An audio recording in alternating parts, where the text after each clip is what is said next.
सांगितलं, ज्या दिवशी मला काँग्रेस सोबत जाण्याची वेळ येईल त्या दिवशी शिवसेना नावाचं माझं दुकान मी बंद करून टाकेन. त्या साहेबांच्या घोषणेच्या विरोधात जाऊन तो काँग्रेसच्या मांडीवर बसतो.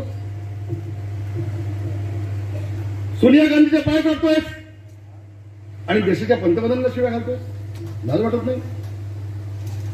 लाज वाटत नाही? जे स्वतःच्या वडिलांच्या पाठीशी खंजीर खुपसणारे अवलाद उद्धव ठाकरे. नाईलाजाने मला बोलायला लागतंय. मातोश्री आमचं दैवत होतं तडकरे साहेब. आम्ही ज्या वेळेला जायचो ना, सुरेखा दळवी, रामदास कदम, आम्ही जायचो ना विजय झाल्यानंतर, महासाहेब आम्हाला आरती घेऊन व्हायचं. समाधान वाटत, छातीत पुढे यायची आम्ही. मला आज काय त्या मातोश्री चाललंय? आज काय चाललंय? म्हणून की बेफाम बोलतायत ते देशाच्या पंतप्रधानांच्यावरती, बेफाम बोलतायत अमित शहांच्यावरती, ज्यांची लायकी नाही, ज्यांची कुवत नाही.